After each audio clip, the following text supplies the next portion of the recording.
Hello, everyone, and welcome back to Where is the Music podcast. Today's talk is about a magnificent, unique composition called Fratres by the Estonian composer Arvo Pärt. And the reason why I picked this particular one is because it matches exactly the goals of this podcast, which ultimately for me are trying to articulate the content and the value of beautiful musical artworks in a way that allow us to appreciate music better, that allow us to expand our musical consciousness, not necessarily through historical theoretical knowledge, but possibly through the development of our ear sensitivity. So, as usual, I will talk and play about the music of choice, and hopefully I'll be able to inspire your curiosity and offer some alternative interpretative keys to the appreciation of the music at hand. So, the piece of today, as I was saying, is called Fratres by the Estonian composer Arvo Pärt, who now is in, I think, his late 80s. The work itself was composed originally in 1977, which means that it is more than 40 years old. Since then, it has been featured in movies and documentaries. This speaks to one of those very few contemporary art compositions that we can call successful within the public sphere. In the last 100 years, we could witness some sort of detachment between what the contemporary composer will create and what the public will enjoy listening to. This is obviously for a variety of reasons, have to do with culture and history. We're not gonna be able to expand on today. Maybe it will be interesting to do it in a separate podcast. Having said that, one of the possible quick explanation would be the rise of intellectualism in art. Composers in general, they have in the last 100 years developed a role figure of the artist slash intellectual, creating therefore a wider gap with what their audiences would enjoy listening for. There have been since very few examples in which they were able to connect genuinely with their audiences, and the piece that I'm talking about today is one of these examples. So the first thing that we notice about Fratres is that the composers have not specified for which instrument is being written for. Isn't that odd? A composition without an instrument. Well, what does this mean? We will possibly be able to answer this question towards the end of the podcast. But first we can say, as this happened before in the history of music, that compositions were written without a specific instrument that composers has set them to be played on. Well, the most famous example is certainly the Art of Fugue by Johann Sebastian Bach, which you can literally play on a keyboard, on a harpsichord, on a piano, on an organ, but you can also play on in an orchestra. You can also have it set for a string quartet or even singers, a choir. Now, the question obviously is the same that we have for Fratres. Why would a composer do that? Set music on a score without telling what instruments he wants that music to be played on. But you see how the creation of music that is meaningful on the score and not necessarily when played, which is a precondition of all music, at least so far. The precondition of being appreciated and understood for music is to be listened to.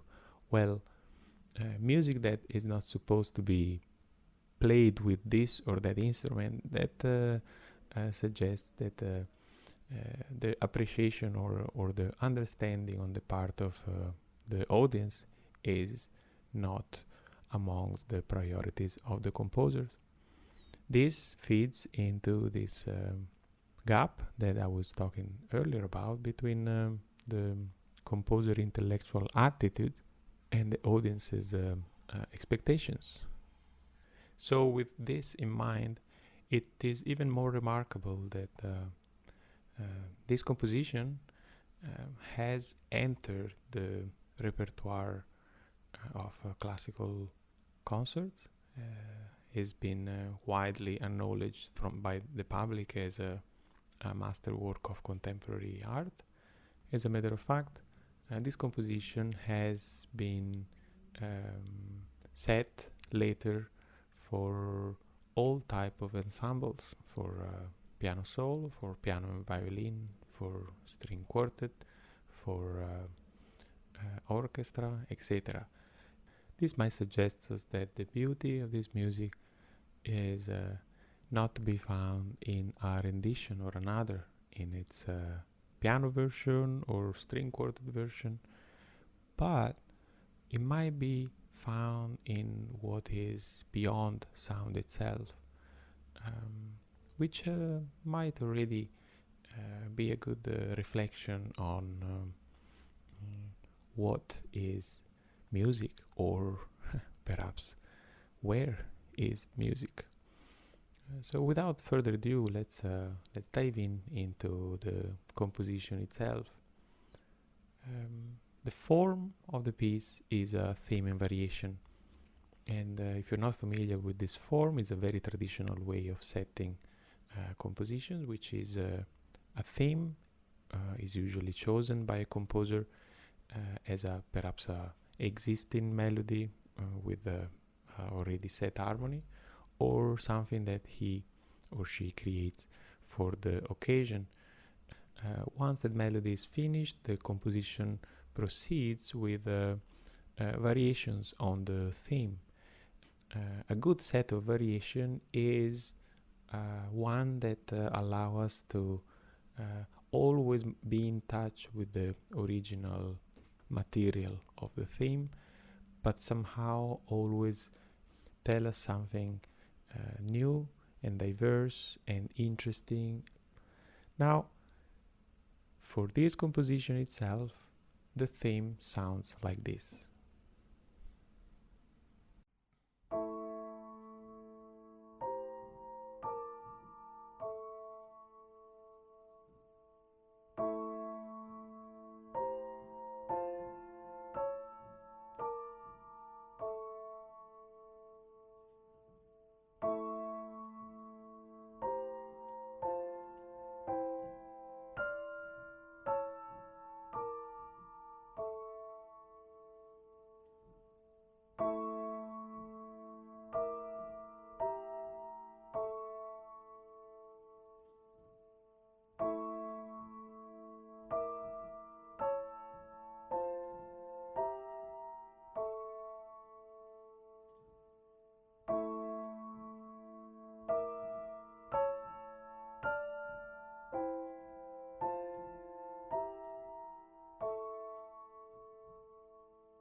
So you hear already how original and really remarkably unique this music sounds like.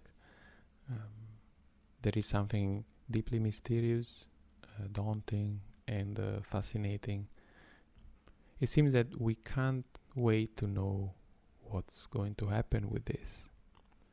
Now, I didn't mention an important piece of information, which is that the theme that you just heard is not placed at the very beginning of the composition, which is a bit weird because usually variations follow the theme. Isn't that logical? This is a bit of an oddity, another one. There is a sense in which the composer is playing a little bit with our expectations. He's pushing and pulling us into a game of mirrors where things bounce each other and they're not too straightforward. And this might be another element that we can bring later on when we will be talking about the deep meanings of this composition. Now the opening of the piece sounds more or less like this.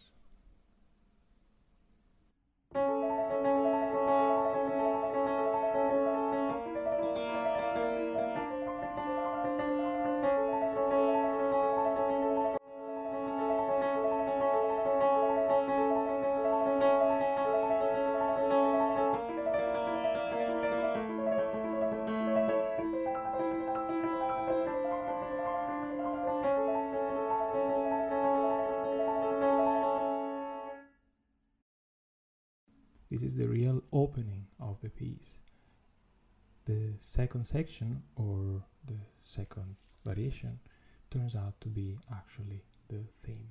So already we are confronted with a conundrum. What is the theme? Now, instead of getting in this direction, let's leave this for a moment on the side and talk about the nature of this music. There is a wave nature, a kind of a circular motion to this melody. Think of this.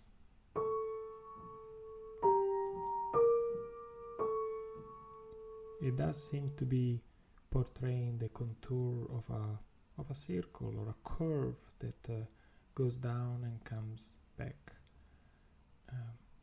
It expands.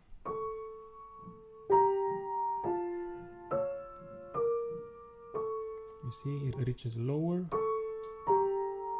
and comes back from higher. The third time reaches even lower and comes back from even higher. In this way, this melody is able to cover the entire range of the scale. There are 7 notes here being played out from here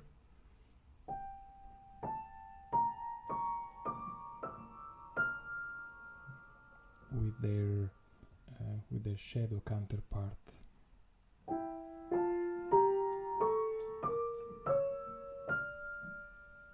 It's a full scale. What happens to the theme when he reaches this point? The composer starts again, this time inverting the direction. What was going down now is going up, and vice versa. So the melody goes.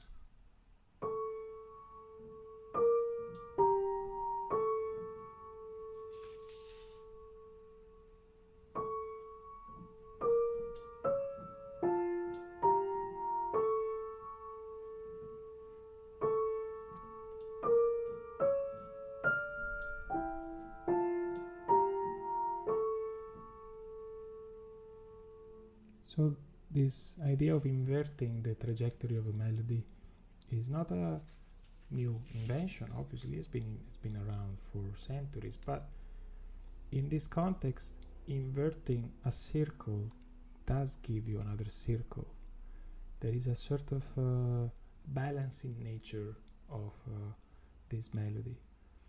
The other element that brings balance to this is the reference to the ground sound, which is this A, so-called drone.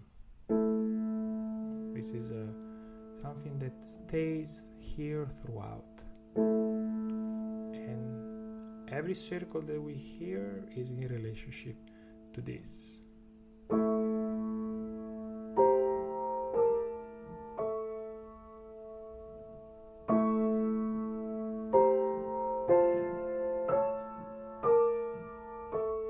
Etc.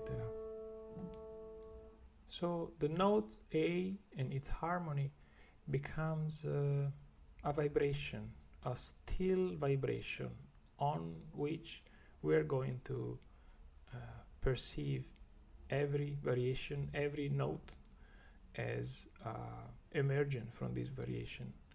Each other harmony, for example, something like this, or like this, they all behave as waves. They're going away and coming back.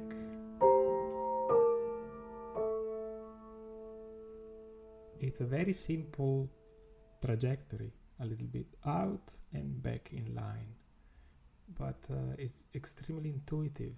And you'll see already how harmony in this case, even when reaching very dissonant chords, such as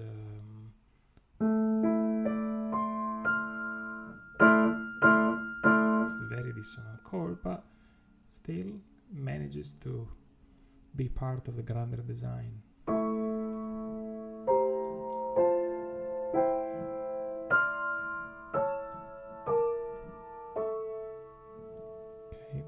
So this oscillatory trajectory that already applies to the melody per se, but also the harmony. One of the reasons why I find this music really fascinating is so far seems already a reflection on the nature of sound itself. There is a geometry involved, but also it seems to be a merge of physics and geometry.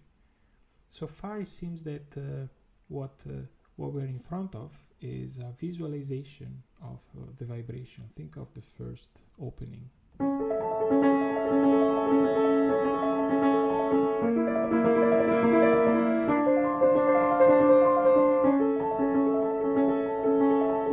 It does seem like a natural vibration that is picked up by a modern instrument. We can see the oscilloscope drawing this curve up and down as the vibration moves, the frequency of these notes move.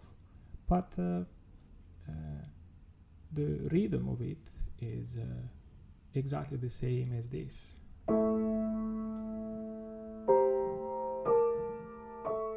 So it doesn't seem there is any rhythmical development or change really in drama.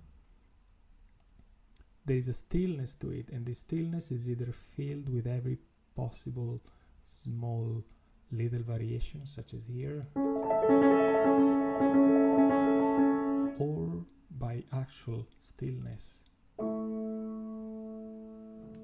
We're gonna come back to this later on.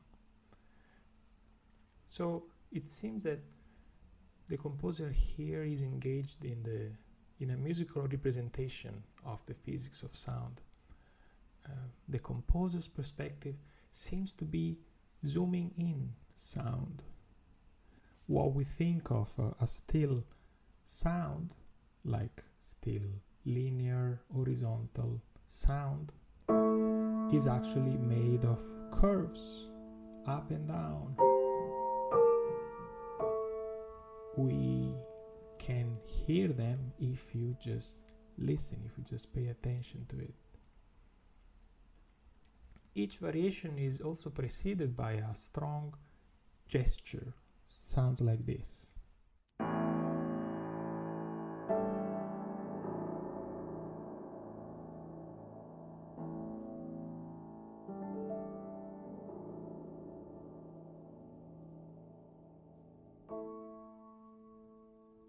This gesture is enigmatic, no doubt, but can also be seen as a starting energy that sound requires in order to resonate.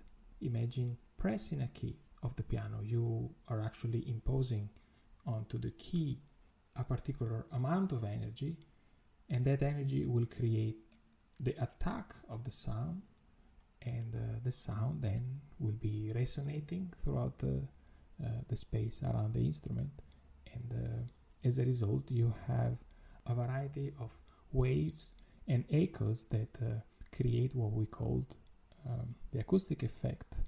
And this is metaphorically written out into a score.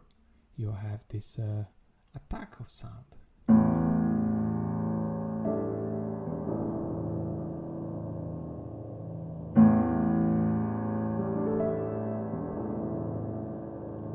And here you have the waves.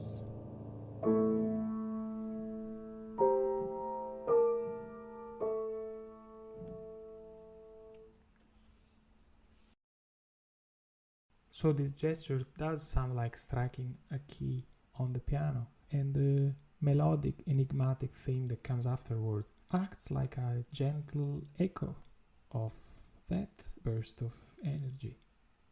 Each variation therefore becomes like an allegoric representation of how sound is produced in nature. There is an initial burst of energy that reverberates into space through waves that have circular trajectories, filling the space acoustically.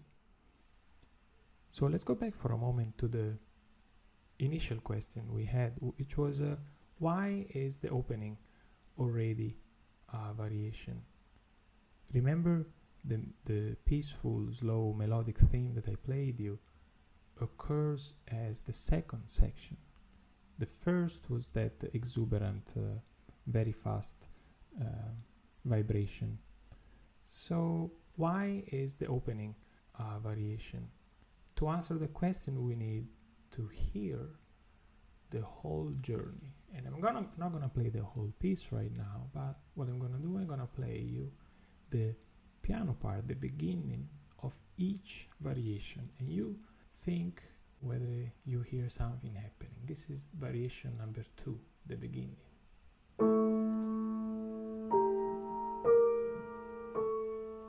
This is number 3.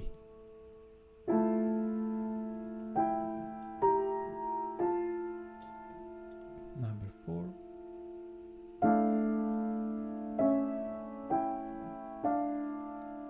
Number 5.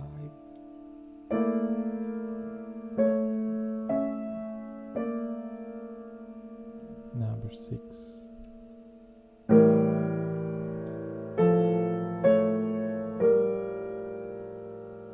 Number 7.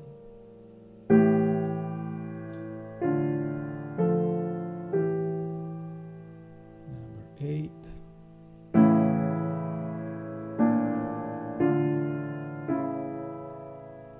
Number 9.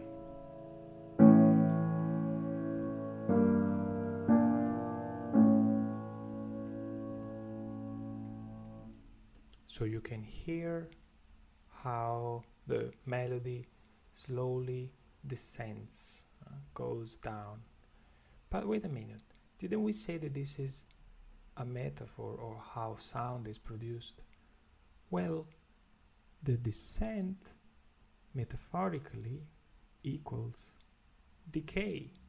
The sounds, once it started, naturally decays. Vibrations, which is the nature of the waves, tends naturally to dissipate, like energy does, into entropy. So the journey between variation number 2 and variation number 9 is a journey from order to chaos.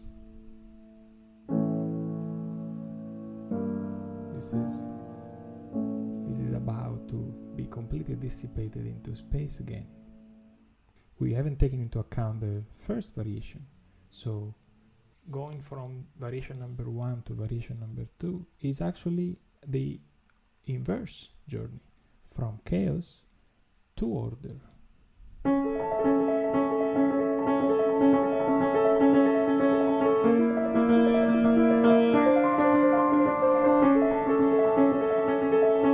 Right? This moment of chaos turns into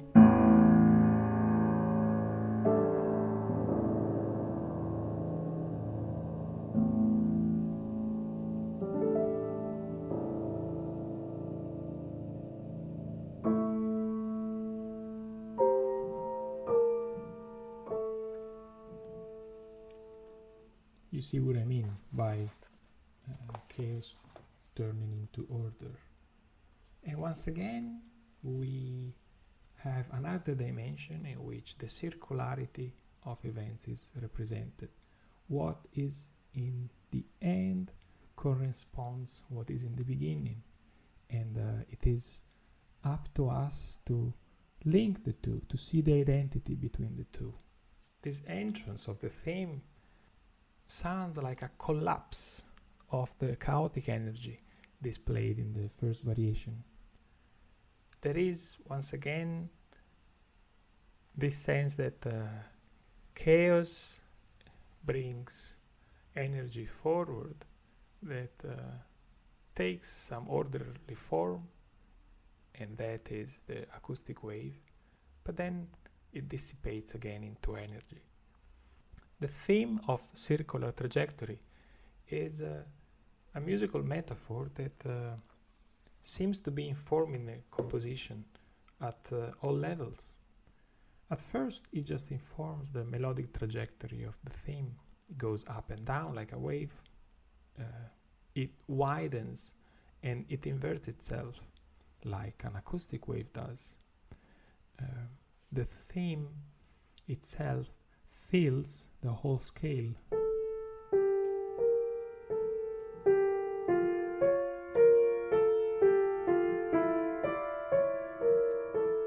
Fills the whole scale.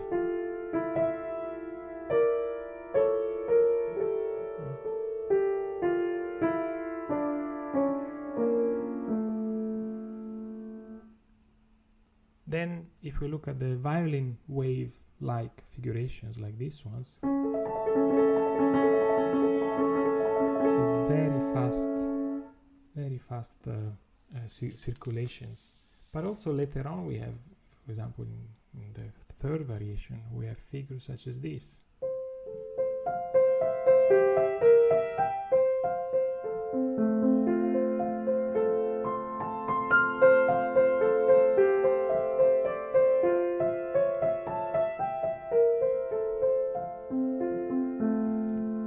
Every 4 notes, a new figure is created, and each figure is the inversion of the previous one. This one, the first one, goes first down and then goes up. The next one does the opposite. First goes up and then go down. Then down and up. And then up and down. Seems like an intellectual game here, but the result here is either perfect balance and the sense that things are undulating, oscillating in a natural, free way.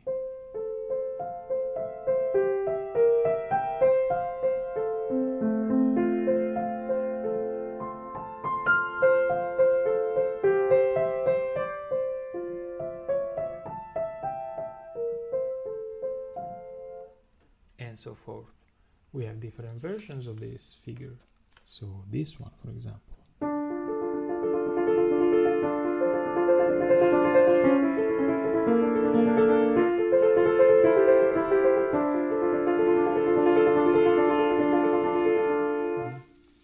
Later on we have another one.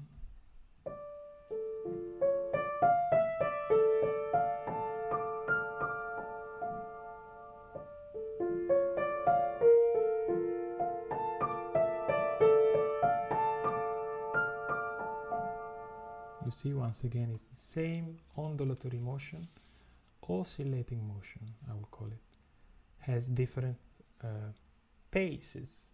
Sometimes it's faster, sometimes it's slower, but nevertheless, they're all coming from the same exact thematic origin.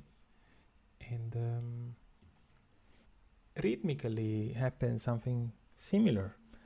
The tempo doesn't change throughout the piece. We hear how the same recurring sound is sometimes filled with as many notes as possible, like in this case.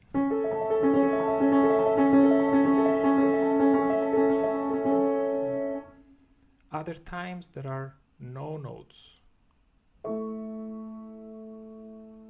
So between these two extremes, sometimes you have 2 notes, 3, sometimes 4, sometimes more. Back and forth between fast and slow. Once again, the effect is of contracting and expanding wave of energy. And the theme of the waves is with us again. The whole composition develops around a single note, this A drone called. It stays there throughout. It does provide a stable reference with which we can hear circles in a more evident way. For example, in these variations over here.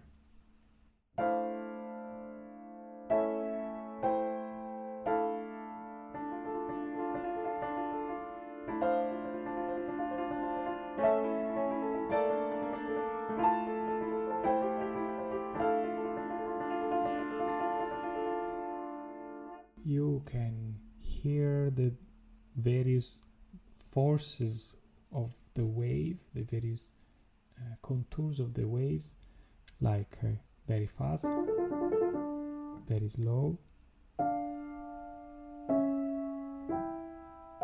all in relationship to this.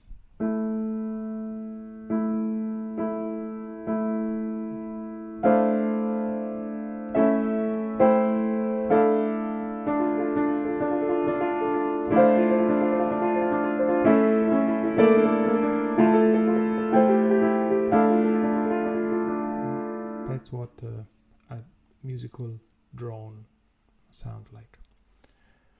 The effect is more of like a slow rotating background rather than a forefront melody, like a melody in the foreground.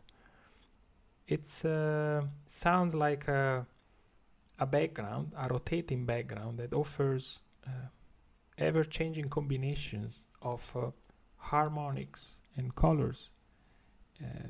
The comparison here is with a rotating kaleidoscope that creates different colors and harmonies at every move. But once again, this effect is in the background, while we used to think of melodies as being more in the foreground. There isn't really a melodic foreground here. Everything happens somewhere around us at the same, at different levels of depth, but there isn't something that is really prominent. So, as I mentioned, there is an overall descending trajectory of the variation. The theme in the end, this one,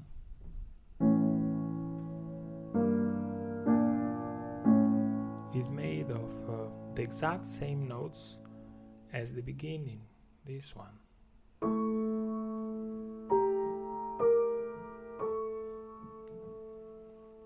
Just at a different register. So composer here is pointing at the identity between extremes. He's been once interviewed and he was talking about the technique that he used for composing. And this is technique, I don't want to go into the details of it, but it's called tintinnabuli. And he was talking about this technique, and he said something that I find I'm gonna steal to make my case.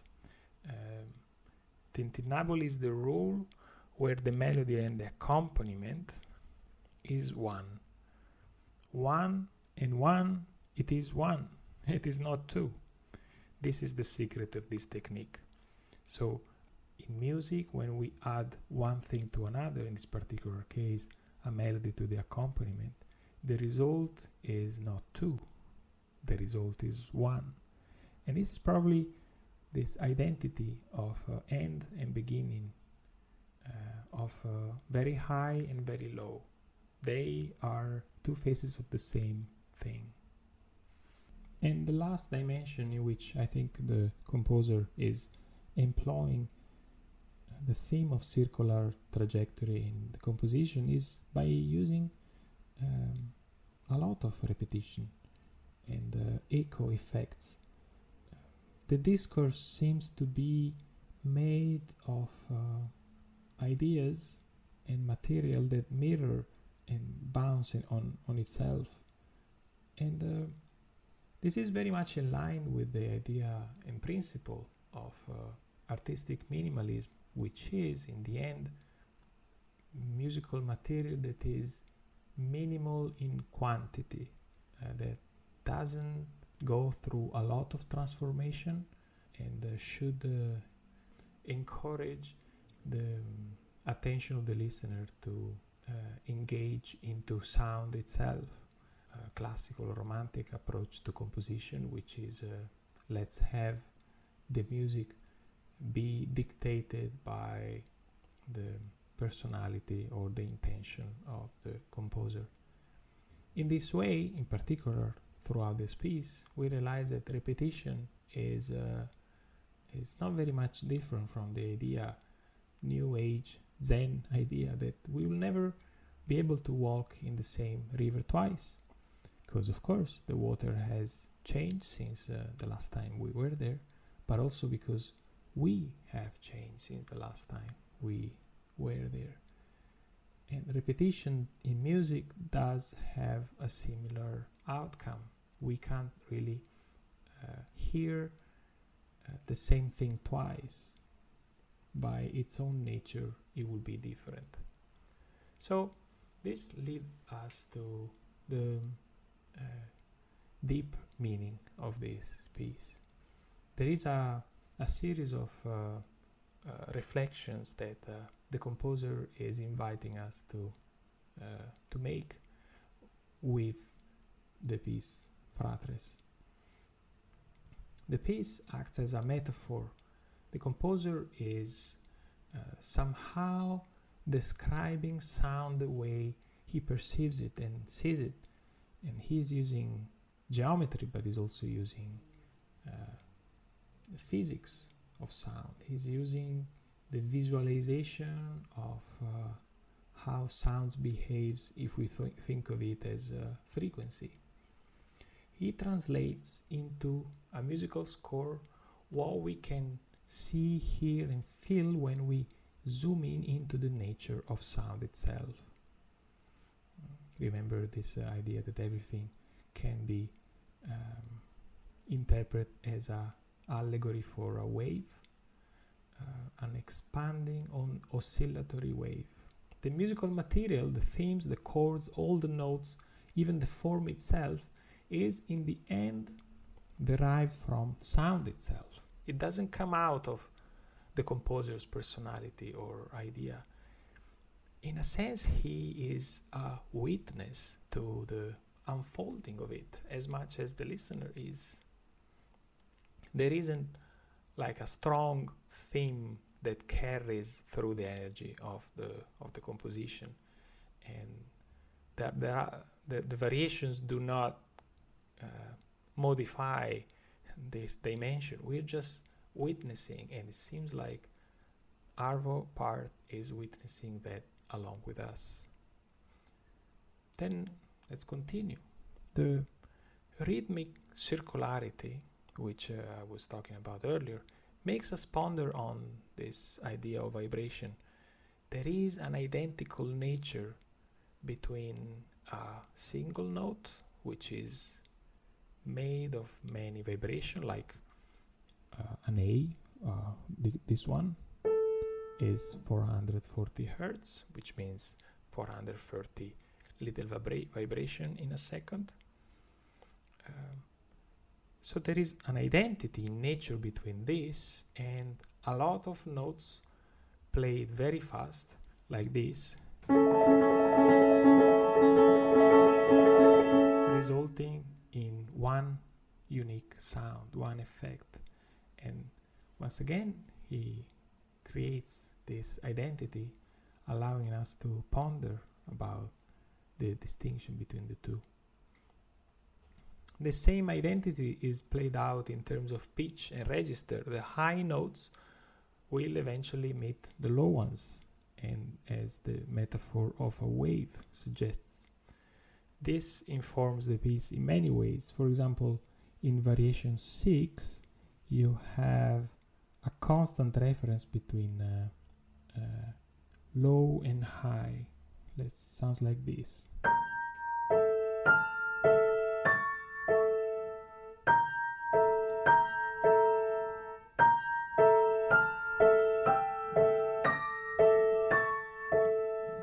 So it does sound the black and the white, the sound and its shadow, the good and the evil, and once again there is a back and forth. Is a constant circular motion from one to the other. High notes meet the low, and the low will become the high again. So this metaphor that we've seen played out in different ways is eventually an invitation for appreciation. It seems to be saying, look at what happens within sound. The composer shapes the score using similar strategies at all different levels: circularity, repetition, and identity of extremes. So despite the strict inner logic that would suggest a intellectual type of music, the piece is very emotional and dramatic. Perhaps we can say that the contrast between different sections is striking and emotional. Maybe this will explain part of its success throughout the decades. But as before, the composer is not privileging the emotional over the intellectual. He rather moves from one to the other, confident that by the end there will be no distinction between the two. It's eventually a reflection on the nature of music itself. Sound, seems to be saying, is fundamental, but music is emergent. What does that mean? Music emerges as we relate to sound. Without us, it is just a physics phenomenon, which might be the reason why he initially didn't want instrumentation for it. Is it? You remember? The first thing we said today was that the piece does not have a specific instrumentation. It's not written for piano or for orchestra. It's not written for anything. Probably that's because he knows and he wants it to be just a physics phenomenon.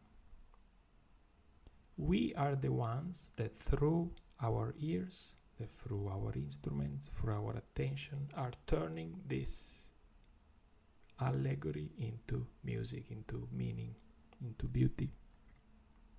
It is us who identify something as a melody and decides to follow it.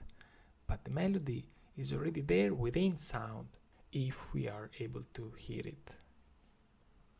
So the metaphor he offers is an opportunity to explain how it works. It's there. We need to pay attention and grasp it. I'm gonna now perform a couple of variations from Fratres.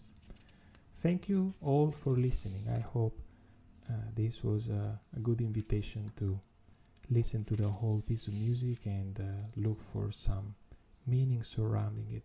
It certainly has been very interesting for me to learn about it and discover, and playing it now has a much deeper significance to me. Look forward to our next episode. Bye everyone.